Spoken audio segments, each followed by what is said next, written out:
In today's video, I'm going to teach you how to create task dependencies in Asana. If you've ever wondered how to make one task clearly wait on another before it starts, dependencies are the clean, built-in way to do it. They keep your timeline realistic, prevent people from working out of order, and make handoffs obvious. First, decide which task is doing the waiting. That's the one you'll open. In your project's list, board, or timeline view, click the task that needs to be linked. This opens the task details on the right side of your screen. You'll see the task name, description, assignee, due date, and a series of fields in the sidebar.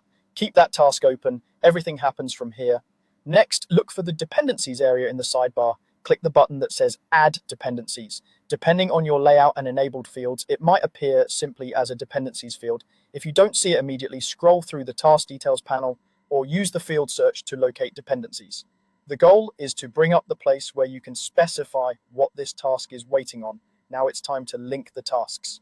In the dependencies field, start typing the name of the precedent task, the one that must be completed first.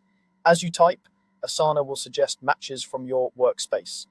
Select the correct task from the drop-down. The moment you choose it, Asana links the two and marks the task you opened as waiting on that earlier task. You'll usually see a small indicator in the task details, which makes it clear there's a dependency in place. From that point on, anyone opening the task can see it's blocked until the precedent task is finished. A couple of quick tips to make this smooth. Be precise with names when you type, especially if your team has similarly titled tasks. Adding specific keywords in the task names, like the project acronym or a short descriptor, makes the right match easier to spot. Also, double check that you're linking in the correct direction. You should be in the task that depends on another, and you should type the name of the task that comes first. If you accidentally link the later task as the precedent, just remove the wrong link and add the correct one again.